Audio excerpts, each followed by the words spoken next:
오늘로써 히브리서 시는 다 마치게 됩니다. 그리고 이제 한 2주 정도는 제가 강해에서 빠진 부분들을 가지고 이제는 강해가 아니라 설교 형식으로 한번 만들어 볼까, 그게 구상 중에 있는데, 오늘 마지막을 마치면서 저는 우리 성도님들과 딱 한마디 하고 싶습니다. 이 히브리서를 통해서 예수는 그리스도이다, 이거를 고백할 수 있기를 바랍니다. 이 예수는 그리스도라는 것은요, 그냥 예수 그리스도, 우리가 그렇게 쉽게, 아니면 예수님 또는 나사렛 예수 또는 예수 그리스도, 구주 예수 그리스도, 이런 수없이 많은 고백들 속에서 그 예수는 그리스도라는 확정적인 그 고백이 우리의 삶을 바꿔놓는다라는 거예요. 근데 우리는 보통 그냥 아무런 감흥 없이 그 단어에 대한 분명한 의미를 모르고 고백하기도 합니다. 저도 그렇게 가끔 고백을 옛날에는 했었지만은, 그러나 우리는 스스로 한번 고민을 해봐야 돼요. 내가 믿는 예수 그리스도, 그 예수 그리스도에 어떤 의미가 담겨 있는가? 여러분들 그것을 제대로 알고 계십니까? 이 예수라는 것은요, 유대인들에게는 아주 흔한 이름입니다. 우리나라 성이 김씨, 이씨, 박씨가 많듯이 이 유대인들에게는요, 예수라는 이름이 허다해요. 그럼에도 불구하고 왜 나사렛 예수가 구세주이냐, 이거를 우리가 생각해 봐야 된다는 거예요. 그러니까 이 예수라는 본래의 의미는 하나님은 구원이시다라는 뜻입니다. 근데 이 예수는 헬라어예요. 히브리 사람들이 쓰는, 유대 사람들이 쓰는 이 히브리어로는요, 이 여호수아예요. 이스라엘 백성들을 가나안을 정복하고 그들에게 평안을 주었던 여호수아 장군, 이 여호수아가 헬라 시대로 돌아와서 헬라어가 로마 제국 권역 내에서 공용어가 되었었을 때는 예수로 바뀌게 됐다라는 사실입니다. 이 예수가 왜 특별한 예수가 됐느냐? 바로 성자 예수 그리스도께서 성부 하나님의 뜻에 복종하여 이 땅에 내려와서 지상생활하는 동안에 받으신 이름이기 때문입니다. 그러니까는 예수 그러면은요, 예수 그리스도는 허구적인 인물이 아니에요. 실존적인 인물이에요. 역사에 반드시 거하셨던 예수님, 그 예수 그리스도가 이제는 우리에게 구세주로 나타났다라는 것이에요. 근데 이제 우리는 예수님 하면은 조금 예수님을 경배하는 것이 조금 약한가 싶어가지고 그 뒤에 그리스도를 붙입니다. 그래서 예수 그리스도를. 근데 그리스도가 성이고 예수님이 이름이 아닙니다. 이 그리스도는요, 직분입니다. 그 사람이 가지고 있는 직분, 이것이 헬라어죠. 그리고 이 그리스도에 대한 히브리어로는 메시아입니다. 그러니까는 이 그리스도의 뜻은 기름 부음 받은 자라는 뜻이에요. 그러니까는 이스라엘에게 있어서 기름 부음 받은 자는 왕, 선지자, 제사장이에요. 그러니까 이들에게는 다 메시아예요. 유대인들이 다윗과 같은 다윗과 같은 메시아가 나올 것이다, 모세와 같은 선지자가 나올 것이다, 다 얘기한 거는 다 메시아예요. 왜? 모세는 하나님의 선지자였어요. 다윗은 기름 부은 하나님이 세운 왕이었어요. 그렇기 때문에 그들에게서 이 메시아는요, 지금 이 로마의 압제에서 우리를 해방시켜 주시고 우리를 다시 강대국처럼 다윗이 세웠던 그 왕국을 해방시킬 것이다라는 그런 강렬한 여망을 담은 이름이 그리스도, 히브리어로는 메시아라는 사실이에요. 근데 이제 이 그리스도가 예수님과 합하여져서 예수 그리스도라는 고유 명사가 생긴 거예요. 그러니까는 이 말은 뭐냐면은 예수님이 따로 있는 게 아니라 예수 그리스도가 이름과 직분이 함께 있으므로 예수님의 신적 권위를 더 나타냈다라는 것을 가르쳐 주는 거예요. 그 다음에 이제 우리는 예수님을 향하여 주 또는 구주, 구세주 그런 단어를 쓰죠. 이 구주라는 의미는요, 구원자, 구속자라는 뜻이에요.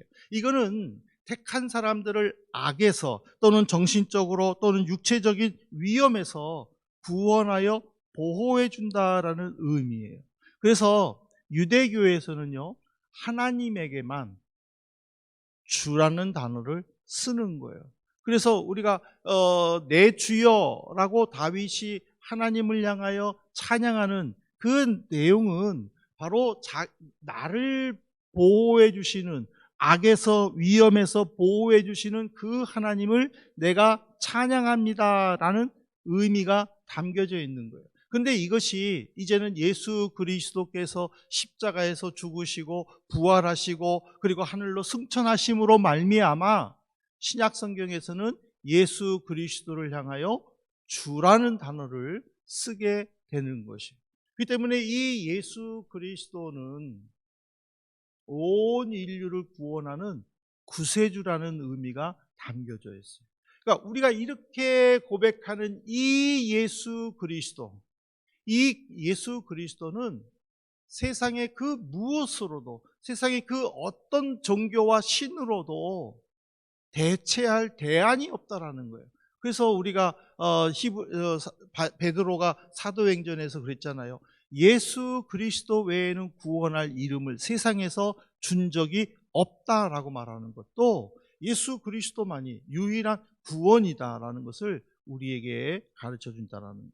근데 이 히브리서를 마치면은요, 예수는 그리스도라는 단어가 없어요. 그렇지만 그럼에도 불구하고 예수는 그리스도다라고 결론 지을 수 있는 것은 히브리서 10장까지에 통해서 예수 그리스도의 우월성이 강조된 거예요. 광야에서 이스라엘 백성들을 인도했던 모세보다도, 가나안을 정복하여 이스라엘 백성들에게 안식을 준 여호수아보다도 더 위대하다라는 이 히브리서 기자의 저자의 설교를 통해서 예수 그리스도가 내 구세주구나라는 것을 우리는 깨닫게 된다라는 사실이죠. 예수 그리스도 하면 여러분들은 무엇을 떠올립니까? 예수 그리스도 하면은요, 보통 광야가 떠오릅니다. 그리고 물고기가 떠오르고요. 그리고 십자가가 떠오릅니다. 십자가는 우리가 잘 아는데 왜 예수님이 광야인가? 왜 예수님이 물고기인가를 한번 오늘 생각하면서 우리가 정말 예수님을 따라 또는 바울을 따라 또는 세례 요한을 따라서 우리가 자발적으로 우리의 광야를 만들고 그 광야 속에서 주님과 교제하는 그런 우리 성도가 되기를 소망합니다.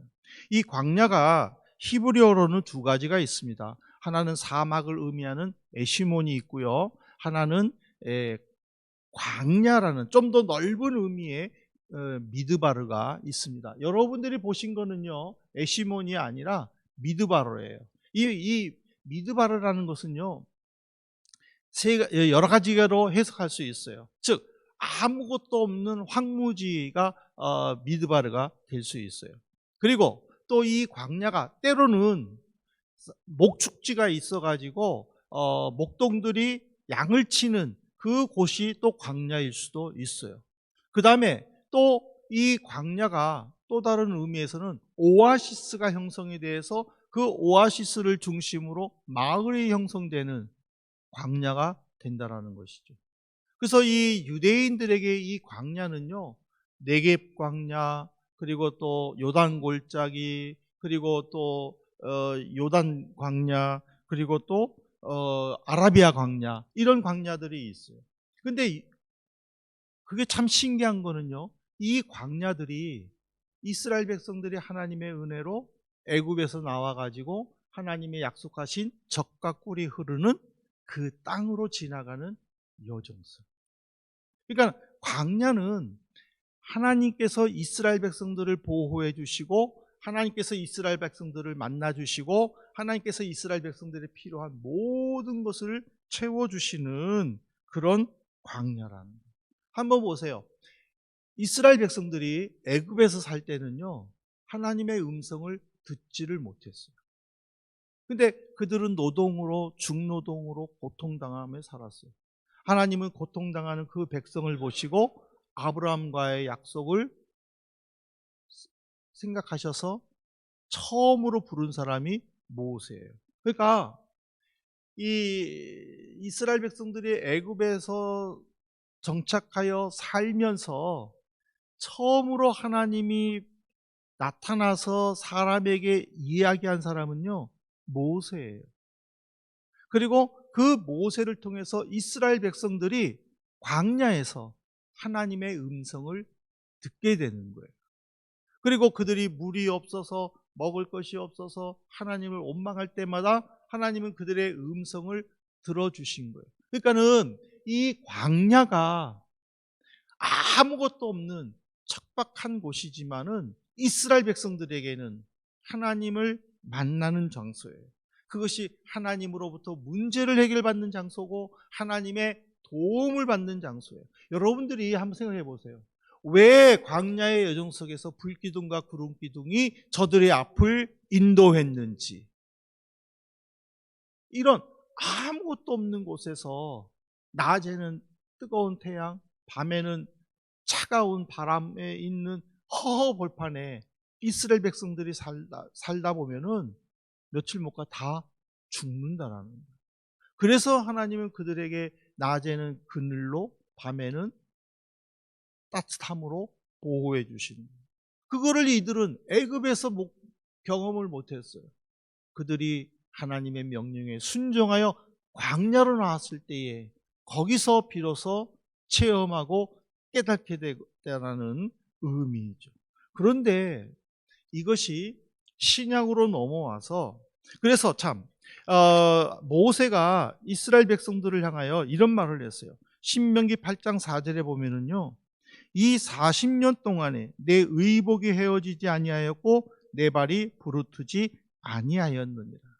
광야에서 이스라엘 백성들에게 하나님이 어떻게 해주셨는가 딱 한 문장으로 정리해 준 내용이죠. 근데 이 광야가요, 예수님에게는 하나님의 침묵의 장소였어요. 헬라어로는요, 이 광야가 에레모스로 기록되었어요. 이 에레모스가 히브리어로 미드바르였어요. 그것을 그냥 언어를 바꿔서 광야로 표현했어요. 그런데 예수님에게 광야는요, 척박한 곳이었어요. 예수님은 이곳에서 40일 동안 금식 기도하셨을 때에 아무것도 없었어요. 그 금식 기도한 예수님을 찾아온 사탄이 예수님의 배고픔을 이용하여 주변에 있는 돌을 들어서 너 배고프잖아, 이걸로 떡을 만들어 먹어, 그러면 너는 하나님의 사람으로 내가 믿을게 하고 유혹한 거예요. 사탄은 그 높은 곳에서, 광야의 꼭대기에서 예루살렘의 영광을 보여주면서 내게 절하면 이 모든 걸 너에게 줄게 하고 유혹한 거예요. 하나님은 그를 도와주지 않았어요. 이스라엘 백성들처럼 필요한 거 도와주지 않았어요. 이스라엘 백성들을 보호하듯이 하나님은 예수님을 보호하지 않으셨어요. 그저 예수님이 견디면서 예수님이 그것을 이겨냈다라는 사실이에요. 근데 그것을 향하여 성경은 어떻게 기록했냐면은 마태복음 4장 1절에 보면은 그때에 예수께서 성령에게 이끌려 마귀에게 시험을 받으러 광야로 가사. 이끌리다라는 것은요, 마지못해 따라갔다라는 의미예요. 예수님은 심정적으로 성부 하나님과 같은 모습을 가지신 거룩하신 분으로 성령의 계획에 이끌려 순종한 것처럼 보였지만은, 그러나 인간의 실존적인 예수 그리스도로서, 인간의 희노애락 감정을 가진 예수 그리스도로서는 자원해서 그곳을 갈 자원하는 마음이 없었다라는 거예요. 예수님은 여러 군데서 피곤하셔가지고 주무시기도 하고 쉬기도 하고, 그리고 화를 내면서 예루살렘 성전에서 장사하는 사람들을 책망하는 그런 모습들은요, 그냥 인간 예수님의 모습이에요. 그런 인간 예수님이 나이 30살이 되기까지 유대 광야에서 지나면서 그 광야를 얼마나 잘 알았겠어요. 그럼에도 불구하고 예수님이 그 광야에 성령에 이끌려 가셨다라는 것은 바로 자발적으로 하나님의 말씀에 순종했다라는 것을 보여주는 거예요. 나는 원하지 않지만 그럼에도 불구하고 하나님이 원하시면 내가 가겠다라는 거. 이 말은 무슨 말이냐면은 우리의 삶이 내가 원하는 것만 하고 살 수는 없다라는 것을 보여줘요. 그렇다면 우선적으로 내가 해야 될 일이 뭐냐? 예수 그리스도께 순종해야 된다. 나는요, 푹 자고 싶어요. 그냥 알람 끄고 일어나고 싶으면 일어나고 자고 싶으면 자고 그러고 싶어요. 근데 새벽 6시마다 일어나서 큐티를 올려야 되니까 맨날 하는 거예요. 누가 그거를 새벽 6시마다 하겠어요? 저도 사람이기 때문에 하고 싶지 않아요. 그렇지만 말씀을 기다리는 성도들이 있기 때문에 그렇다는 거예요. 이 말은 뭐냐면, 그럼 목사만 하느냐? 아니에요. 성도도 해야 되는 거예요. 여러분들이 이 자리에 나올 때에 아우야 오랜만에 날씨가 좋아가지고 진짜 배저강변에서 해서 아이스크림 한번 빨아보고 싶잖아요. 그렇지만 그 유혹을 물리치고 왔잖아요. 내가 하고 싶은데 하나님이 원하시지 않으면 안 하고 하나님이 원하는 것을 순종하는 것이 바로 광야라는 거예요. 이거를 예수님을 통해서 가르쳐 주는 거예요. 그런데 또 다른 광야가 하나 있어요. 그것은 히브리서 11장 38절이에요. 이런 사람은 세상이 감당하지 못하느니라. 그들이 광야와 산과 동굴과 토굴에 유리하였느니라. 여기서의 그 광야도요, 헬라어 성경에는요 에레모스로 나왔어요. 이스라엘 백성들과 교제를 나눴던 그 장소. 그 장소에 믿음을 지키기 위해, 그 믿음 때문에 핍박받는 것을 피하기 위해 스스로 광야로 나가는 그 신약시대의 성도들, 핍박받은 그 성도들, 하나님은 그들을 암탉의 병아리를 날개 아래 품듯이 품어주셨다라는 의미예요. 하나님은 그리 시냇가에서 엘리야에게 까마귀를 통하여 먹을 것을 주셨듯이 그 믿음을 지키기 위해 광야로 나간 그 신약시대 성도들에게 먹을 것을 주셨다라는 거예요. 그들을 만나 주셨다라는 거예요. 그들과 교제 나누셨다는 거예요. 그들에게 마음의 평화를 주셨다라는 거예요. 그들에게 위로를 주셨다라는 거예요. 그들에게 격려할 수 있는 단단한 마음을 주셨다라는 거예요. 여러분 한번 생각해 보십시다. 제가 광야라고 자꾸만 지금 이야기를 하고 있습니다. 이 광야에서 저 필요한 것이 뭘까요? 인간이 생존하기 위해 광야에서 필요한 건 뭐예요? 예? 물도 필요하죠. 먹을 것도 필요하죠. 그리고 옷도 필요하죠. 그 광야에 반지가 필요할까? 시계가 필요할까? 안 필요해요. 광야에 뭔 반지가 필요해요? 이걸로 뭘 팔아서 뭐 하려고? 아무것도 필요 없는. 그러니까는 이스라엘 백성들이 애굽 땅에서 나올 때에 애굽 사람들에게 귀금속을 다 선물로 받았잖아요. 그들이 광야에 필요 없는 거예요. 거추장스러운 거예요. 그랬을 때에 하나님께서 모세에게 명령하시잖아요. 무슨 명령? 성막을 만들어라.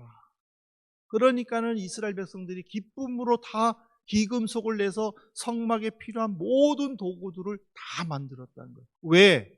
광야에서는요, 먹을 것, 마실 것, 입을 것 이외에는 필요 없다라고.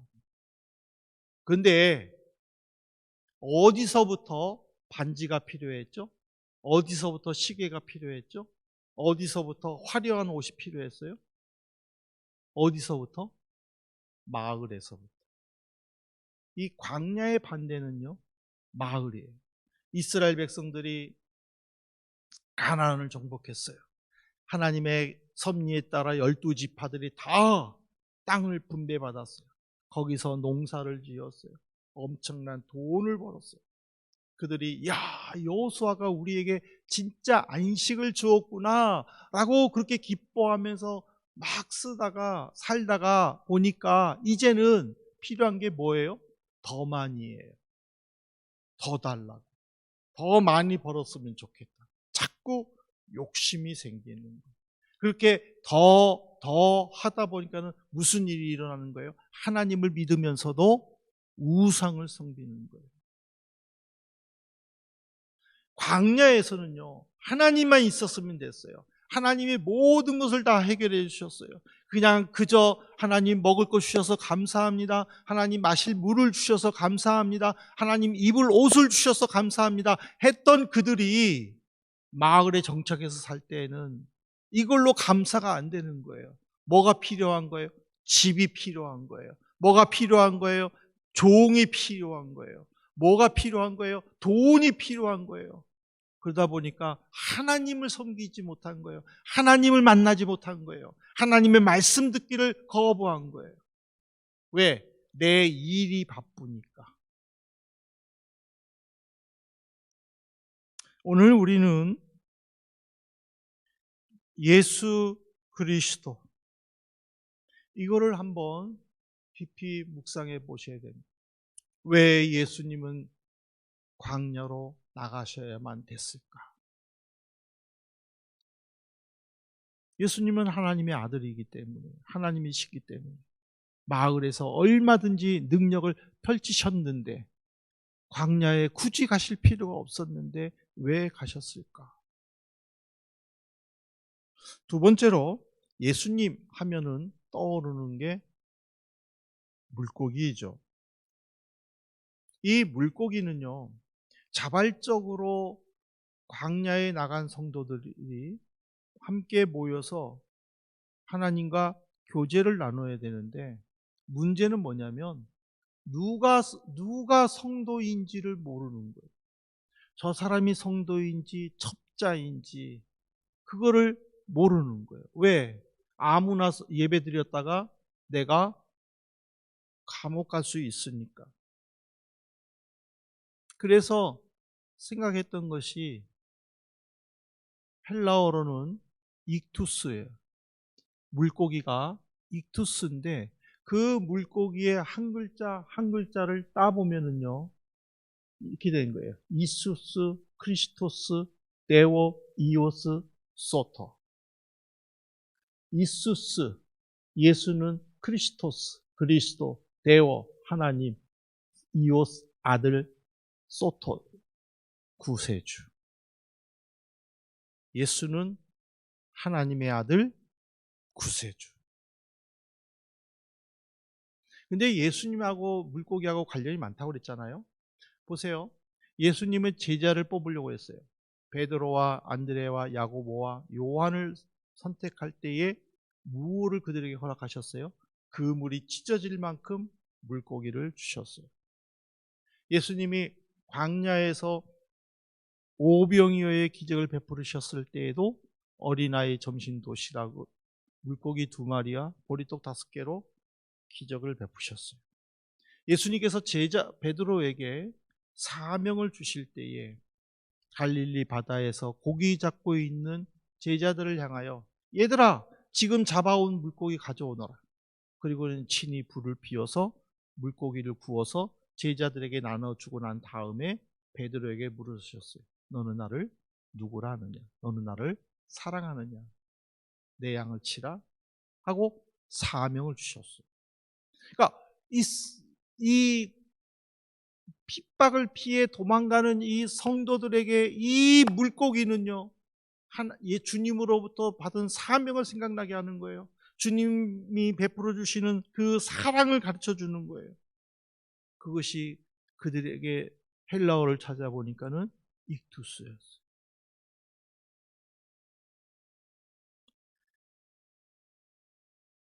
오늘 이 말씀 속에서 우리는 다시 한번 생각을 해봐야 됩니다. 내가 과연 어디서 하나님을 만나고 교제할 것인가? 내가 어디서 구원에 대한 소망 속에서 천국의 확신을 가지고 믿음으로 살아갈 것인가? 어디서? 그 광야는요, 유대인들에게는 장소적인 의미였어요. 그냥 마을을 떠나면 되는 거예요. 근데 우리에게 광야는 이 도시를 떠나면은 광야가 없는 거예요. 도시를 떠나면 또 다른 도시예요. 그렇다면은 이 광야가 우리에게는요, 영적인 의미로 다가오는 거예요. 내가 도시 속에 살고 있지만은 내 스스로가 하나님과 교제를 나누기 위해 내 스스로가 만나야 될 그 자리가 있어야 된다는 거예요.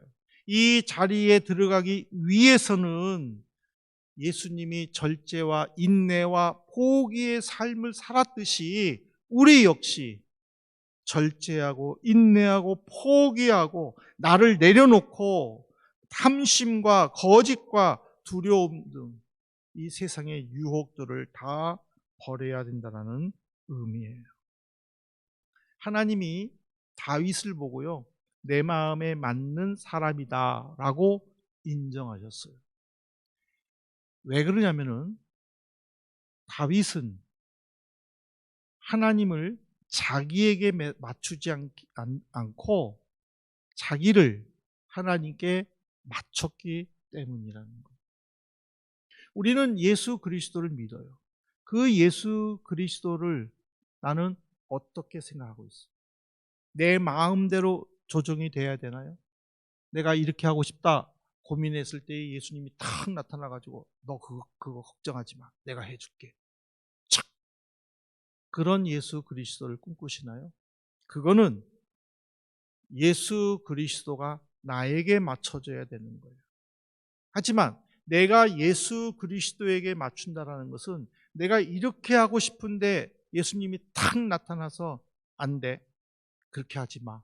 했을 때에도 아멘 하고 나타나야 되는 거예요. 나는 막 능력을 구하고 나는 막 지혜를 구하고 나는 막 어떤 달란트를 구해가지고 막 사람들 앞에 확 크게 나타내고 싶은데 하나님은 늘 나를 깨트리고 하나님은 나를 늘 사람들 사이에 손가락질 받게 하고 그렇게 연약한 자로 만들었을 때 우리는 기죽잖아요. 그렇지만 그때마다 우리는 생각해야 되는 거예요. 왜 하나님은 나를 이렇게 만들어 가실까? 그것이 내가 주님을 맞추는 모습이라는 사실이에요. 예수 그리스도는 하나님의 아들 구세주. 멋있지 않습니까? 여러분, 이 광야, 이 물고기가 우리의 마음을 다스릴 수 있기를 바랍니다. 우리의 마음을 도전해 주기를 바랍니다. 여러분들은 어디 광야에 서 있습니까? 어떤 분은 건강이라는 광야에 서 있을 것이고 또 어떤 분은 미래가 보이지 않는 답답함 속에 서 있을 것이고 또 어떤 분은 그냥 이 자체가 너무 싫어서 도망가고 싶은 그냥 마지못해서 여기에 있는 것처럼 그렇게 있을 수도 있을 것입니다. 그러나 우리가 내가 하나님께서 주신 이 십자가를 내가 지고 사랑과 충성을 하여서 온전히 하나님께 나가겠다라는 그런 결단으로 발걸음을 내딛는다면 하나님은 그에게 힘을 주시고 위로해 주시고 하나님의 뜻으로 섭리하여 하나님의 영광을 나타내는 데에 사용할 줄로 믿습니다. 우리 마지막으로 우리 함께 같이 성경을 읽으면서 우리 광야라는 찬송을 함께 부르도록 하겠습니다. 고린도전서 10장 13절 PPT가 준비되었으면 우리 모두 같이 읽도록 하겠습니다. 같이 읽겠습니다. 사람이 감당할 시험 밖에는 너희가 당한 것이 없나니 오직 하나님은 미쁘사 너희가 감당하지 못할 시험당함을 허락지 아니하시고 시험당할 즈음에 또한 피할 길을 내사 너희로 능히 감당하게 하시느니라. 아멘. 이 한 주간 동안 내가 광야에 갔더니 하나님이 나를 피할 길을 주시고 하나님이 내게 감당할 일을 주시고 하나님이 나를 통하여 영광을 나타내게 해주신다. 그렇게 고백하고 찬양하는 우리 귀한 성도님 되시기를 주님의 이름으로 간절히 바랍니다. 아멘.